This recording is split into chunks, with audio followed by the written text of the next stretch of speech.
Hi everyone, this is Country Music News International. My name's Nigel Sharpe, and this evening, well, it's evening for me, it's a slightly different time for my guest today, who is Mr. Jason Byrd, who just recently released a fantastic single called A Better Life, a duet with Mr. George Jones. So there's a little bit of a story there, which we're going to find out all about very soon. So on behalf of Country Music News International, welcome to Mr. Jason Byrd. And Jason, actually, where are you at the moment? I'm in Tallahassee, Florida. Okay, is that your hometown?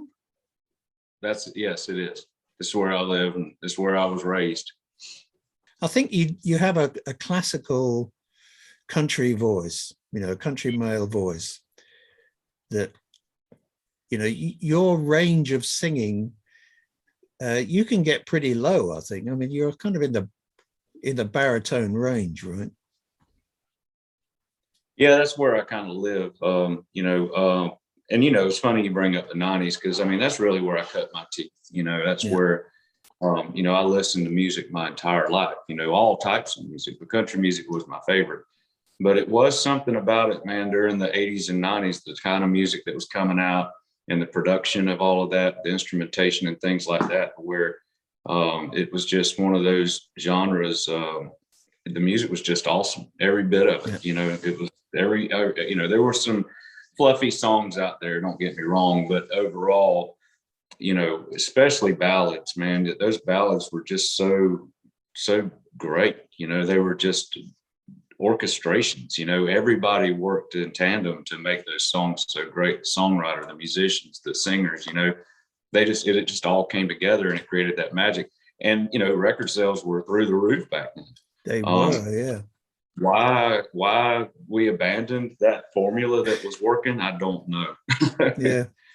I mean, the other thing that kind of really struck me back then was, not only did we have, established singers or what have you, but there were a lot of new acts that really changed the face of country music. So, when Garth Brooks came along and started doing these stadium tours and smashing guitars on stage, it's like, wow, this doesn't happen in country music, but it did. And then you had like Shania Twain comes along. It's like, wow, and they're singing and performing really great material. And that was, that was the key to all of that. I mean, one of my favorite singers, female singers, was Martina McBride. And, what a voice and some great songs. Oh, no, I fell in love with her the very first time I heard her. I went just as fast as I could to go buy that CD. Her very first one, I believe it was called The Time Has Come. The Time Has Come. And there was a song on there at the end, right near the end of it. It was called That's Me. You remember that song? I don't actually. Well, you need to take a listen to that one. Check It's that one out. Just the way that everything's done in there, the lyrics and everything, and just the raw emotion in her voice. I was just like, man, this lady is the real deal, Yeah. Now I remember most of all Independence Day. I thought lyrically that was such a good song, and musically too. Anyway, right. Coming back up to more like the present, you've kind of fairly recently released this duet with George Jones. How did that all come about? Well, the idea was to release it, when we, shortly after we had recorded it. We actually recorded it back in 2007. Yeah.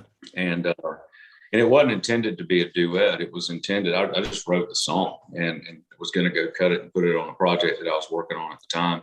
And George was, he and I were big buddies and everything. And I was talking to him that morning and told him I was going to be in studio and he was coming to town anyway. So he said, I'll stop in, and he did. And he heard the track and he loved it. And I said, well, man, why don't you ease in there and sing on the second half of it, which he did. And that's how it became a duet, and I was just so happy to be able to have that, Yeah. Shortly after that, the housing market over here crashed and everything, and the economy kind of went in the tank. Yeah. And, you know, we weren't booking as many shows as we were. You know, my label went bankrupt, and the project just, you know, went away. So I always wanted to release it. You know, I was just trying to wait for the right time to do it. Then when he passed away in 2013, I certainly didn't want to do it close to that, because I didn't want anybody thinking I was trying to take advantage of that or anything. So I held off, and when I started working on this new project earlier this year, it was just, you know, it was a no-brainer to me that this was going to be on it. And the more I got to thinking about it and everything else, I'm like, well, you know what, I'm gonna lead out with this song. This is going to be my first single, because, you know, George recorded that with me, not only because he loved it, but at the same time, he loved me and he wanted to help me. And that was his way of helping me.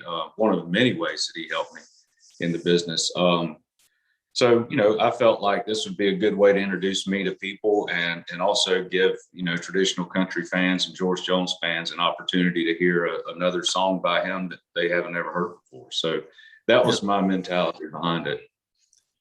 I think that's, you know, something very special for George Jones fans, and I am one of those.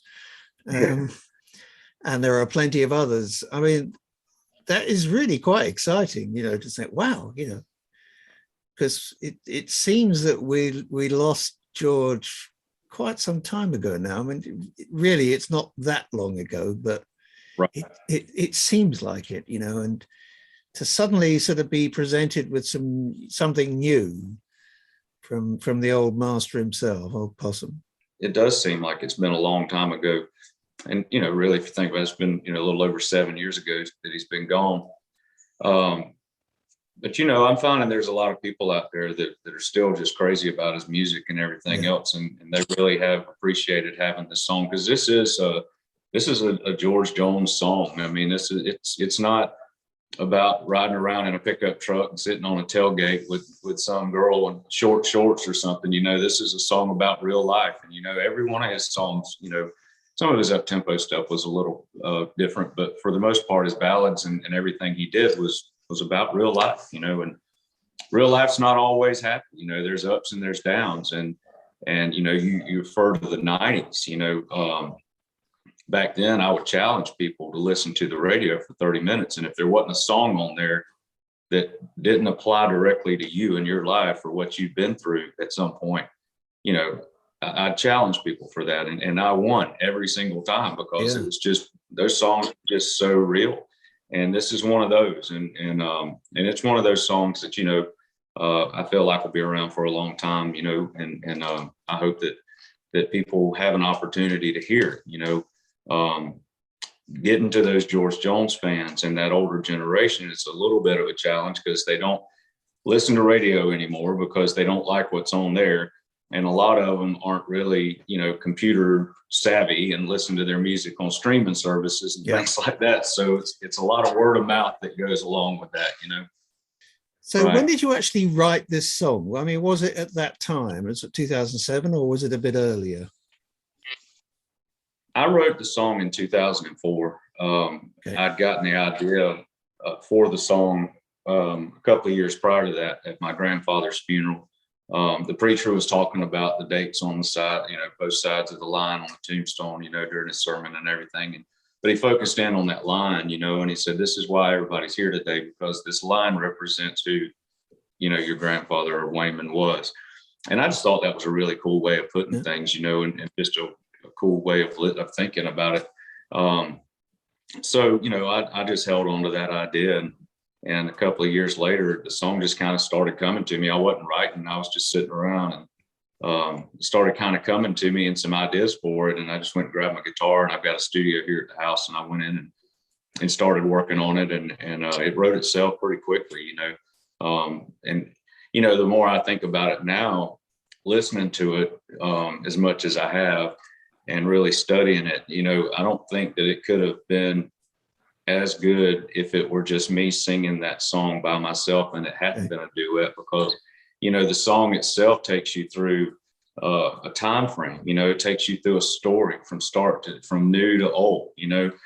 And having me at the beginning and then George at the second half in that time, and us coming together at the very end. I just think it was great, and I'm really proud of it. It's something that I'll always hold dear to my heart, for a lot of different reasons. Yeah. So what's coming up for you then in 2022? Is stuff booked? Have you got like new release dates for new material? We're getting started. We've actually stopped for the rest of the year, and we'll start back after the first of the year. But we've got some stuff that we're working on, dates and things like that, just waiting to get those things solidified and confirmed. And we've got some new music that'll be coming out after the first of the year and that kind of stuff. So, I mean, next year should be a pretty busy year. And we're going to hit it hard, and fire from both barrels, so to speak, and see what we can get going. Because the end goal is to go play music for people. It's not to just sit around on the computer all day and talk about how cool it would be to go play music. We actually need to get out there and do it. That's right. And then you need to get over here and play some music. Oh, I'd love to. I was talking to a buddy of mine. You probably are very familiar with Billy Yates. You guys know who Billy Yates is over there, right? And he's done quite a few tours over there, and he loves it over there. But that's something I'd be interested in doing for sure. But we just got to get more music out there for people and give them a reason, to come see us. So, Jason, Absolutely. I'm just looking at my clock. I always run over time with these things. I just enjoy the conversations with people like yourself. So it's more like a conversation than it is an interview. So I hope you've been comfortable with it. It's been very nice meeting you. Oh yeah, make it across the pond anytime soon. Give me a call, man. I will. Get together and swap stories. Do a gig and let me come up and play some guitar. That would be really nice. I'd love that. All right. I can pick a guitar if I say so myself.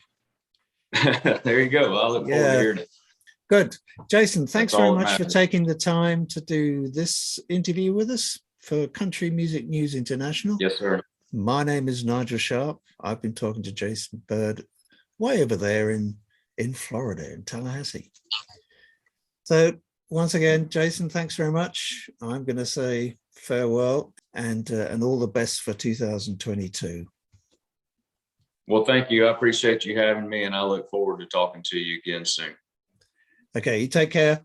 Bye. All right, you too. Thank you. Bye-bye.